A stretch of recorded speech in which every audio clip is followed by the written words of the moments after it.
Saya Cucuman dari MIRI meminta Menteri Komunikasi dan Digital mengatakan apakah tindakan segera bagi mengatasi isu menara tanpa kuali naked tower dengan izin di Sarawak supaya tidak lagi timbul masalah kekurangan perkhidmatan capaian internet dan jaringan komunikasi. Yang Berhormat Menteri. Terima kasih Tuan Ketua, terima kasih Yang Berhormat.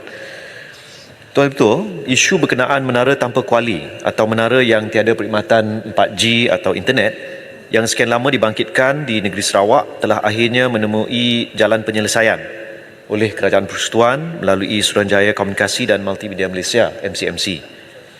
Projek Smart 600 ini melibatkan pembinaan dan pengendalian 600 buah menara telekomunikasi oleh syarikat milik Kerajaan Negeri Sarawak, yakni pengendali menara, dengan perbelanjaan modal lebih RM1 bilion bagi kesemua menara tersebut yang dibiayai sepenuhnya oleh Kerajaan Negeri Sarawak. Walau bagaimanapun, lokasi menara-menara Smart 600 ini terletak di kawasan pedalaman yang mana pulangan komersialnya adalah amat terhad, sehingga menyebabkan pihak penyedia perkhidmatan mudah alih sukar untuk mencapai persetujuan secara komersial dengan pengendali menara tersebut bagi penyediaan perkhidmatan 4G. Hal ini sekaligus menjadi punca kepada wujudnya menara-menara tanpa kuali di negeri Sarawak. Bagi memastikan perkhidmatan 4G dapat disediakan kepada komuniti setempat di kawasan-kawasan tersebut dengan kadar segera serta mengambil kira pelaburan yang telah dibuat oleh Kerajaan Negeri Sarawak. Secara dasarnya, Kerajaan Persekutuan dan syarikat penyedia perkhidmatan mudah alih utama iaitu Celcom Digi, Maxis, U-Mobile, TM-Tech dan YTL Communications telah bersetuju untuk berkongsi kos yang perlu dibayar kepada pengendali menara tersebut.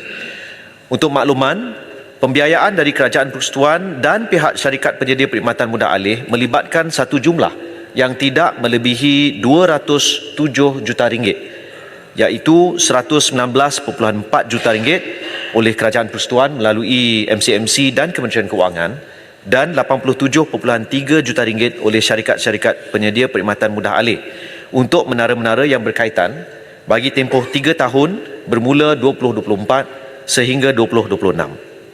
Selepas tempoh tersebut, syarikat penyedia perkhidmatan mudah alih akan menanggung sepenuhnya kos bayaran kepada pengendali menara. Sebanyak 3,000 kawasan pedalaman dan luar bandar telah dikenal pasti dan akan dapat manfaat di bawah inisiatif ini. Dengan adanya inisiatif ini, ia akan menamatkan isu menara tanpa kuali yang telah berlarutan sejak 2019 di Sarawak. Pengoperasian menara-menara ini bagi penyediaan perkhidmatan 4G adalah secara berperingkat dan akan bermula seawal Januari 2024 jika tidak lebih awal dari itu. Selain dari itu, perkhidmatan 4G di menara-menara Smart 600 ini juga akan disediakan oleh kelima-lima syarikat penyedia perkhidmatan mudah alih yang terlibat dalam model perkongsian ini, iaitu Celcom Digi, Maxis, U-Mobile, TM-Tech dan YTL Communications, sekaligus dapat memberikan pilihan yang lebih banyak kepada pengguna. Pelaksanaan inisiatif ini juga merupakan sebahagian daripada Plan Jendela yang menyasarkan penyediaan 100% liputan internet di kawasan berpenduduk pada penghujung 2025, di samping menjadi pemangkin dan membuka peluang aktiviti ekonomi digital di kalangan penduduk di luar bandar dan pedalaman negeri Sarawak. Sekian, terima kasih. Yang Berhormat MIRI, soalan tambahan. Terima kasih Kepada Menteri atas inisiatif yang bakal diambil untuk manfaat rakyat Sarawak. Ini telah menunjukkan keprihatinan Kerajaan Persekutuan terhadap rakyat Sarawak. Soalan saya seterusnya adalah bagaimana dengan menara-menara yang telah dibina di bawah inisiatif Sarawak Multimedia Authority dan Sarawak Digital Economic Corporation sebelum ini yang tidak dapat beroperasi, dan memohon Menteri supaya mengatakan komitmen Kerajaan Persekutuan secara keseluruhan dari segi kewangan dalam membantu meningkatkan liputan, kesaling hubungan dan penyediaan perkhidmatan internet yang berkualiti serta manfaat yang boleh dinikmati oleh rakyat Sarawak selepas projek Pelan Jalinan Digital Negara Jendela disiapkan sepenuhnya. Yang Berhormat Menteri. Terima kasih, Yang Berhormat. Soalan yang cukup baik. Jawapan saya tadi merangkumi menara-menara, 600 menara di bawah Smart 600 yang diusahakan oleh SMA dan SDEC. Pada masa yang sama, pihak kerajaan juga melalui MCMC menguruskan sejumlah menara di bawah program Jendela, ya, yang mana sukacita saya maklumkan di Sarawak setakat ini berdasarkan maklumat yang ada pada saya, secara keseluruhan terdapat bagi negeri Sarawak 192 menara yang sedang ataupun telah dibina oleh melalui MCMC.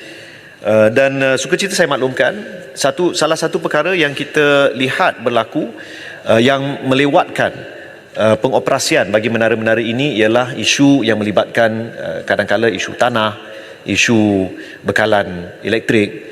Dan insya-Allah pada hari ini jam 2.30 petang akan diadakan kita akan bentangkan satu kertas di Majlis Negara bagi kerajaan tempatan untuk memulakan perbincangan dengan semua menteri-menteri besar dan kerajaan-kerajaan negeri, termasuk menteri-menteri dan juga exco-exco yang berkaitan, untuk cuba menyelesaikan secara pukal.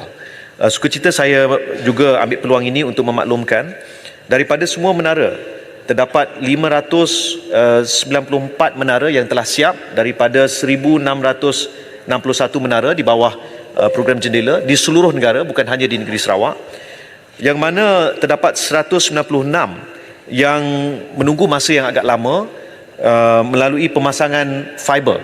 Kita dimaklumkan pemasangan menara mengambil masa Datuk Yang Tua dalam 9 bulan, manakala pemasangan fiber memakan masa lagi 9 bulan. Jadi tempohnya agak lama. Ini yang mengakibatkan rakyat salah faham melihat ada menara dalam kampung tapi tak ada line. Jadi saya telah mengarahkan supaya menara-menara sebanyak 196 menara di seluruh negara yang akan dipasang fiber, memandangkan masanya agak lama, kita minta segera dipasang peralatan microwave yang makan masa kurang daripada 3 bulan supaya manfaat line itu dapat dinikmati oleh penduduk yang menaranya telah siap di kawasan mereka. Jadi ini telah diarahkan, ya, dan insya-Allah pihak MCMC akan selaraskan. Terima kasih. Silakan Yang Berhormat Kapar. Terima kasih Yang Ketua. Saya merujuk juga kepada soalan asal tadi daripada Miri, dan saya merangkumkan dengan projek jendela di bawah kementerian.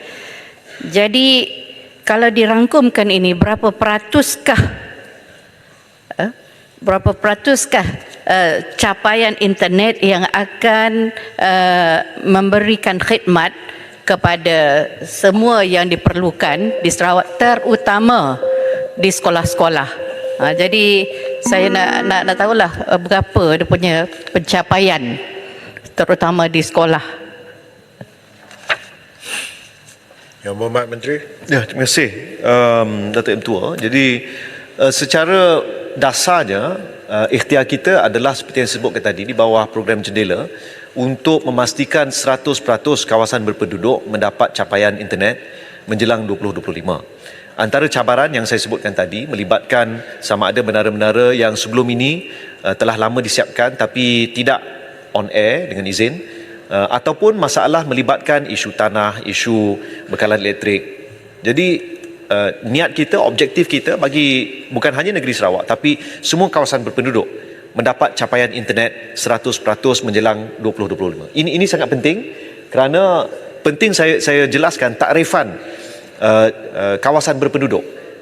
Kita ikut bagi pelaporan di bawah MCMC, kita ikut takrifan yang diberi oleh International Telecommunications Union, ITU, yang mana kawasan berpenduduk itu hanya melibatkan kawasan yang berpenduduk lah. Maksudnya antara kawasan-kawasan berpenduduk ni seringkali kita akan ada kawasan-kawasan yang jalan ada tapi penduduk tak ada, maka di situ line internetnya tidak baik, ya. Jadi salah satu perkara yang secara dasarnya yang ingin kita usahakan ialah kita akan mula insya-Allah satu proof of concept dengan izin di negeri Melaka, yang mana dasarnya ialah di mana ada jalan di situ ada internet. Ini melibatkan sedikit kos, perbincangan dan persetujuan dengan kerajaan-kerajaan negeri, termasuk juga insya-Allah nanti dengan negeri Sarawak untuk kita selesaikan. Menteri, tapi 2025 ni tak lama lagi. Betul. Jadi kita dengar daripada kawan-kawan kita daripada Sarawak ni kan, memang saya bersetuju, memang tempat berpenduduk. Sebab tu saya fokus tadi kepada sekolah kan, sebab itu penting di antara untuk membangunkan Sarawak ini. So realistik ke 2025 di Sarawak? InsyaAllah, ya.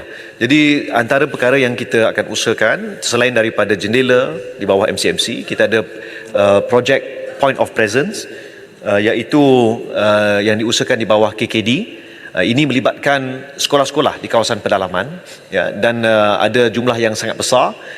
Saya tidak ada angka itu, tapi saya akan jawab secara bertulis kepada Yang Berhormat Kapa dan juga Yang Berhormat Miri tentang jumlah sekolah, ya, di kawasan masing-masing. Tapi saya ingin jelaskan kepada semua ahli-ahli Yang Berhormat, dalam dossier yang telah disediakan oleh MCMC di kawasan masing-masing dinyatakan berapa menara jendela, berapa project point of presence, melibatkan berapa jumlah sekolah.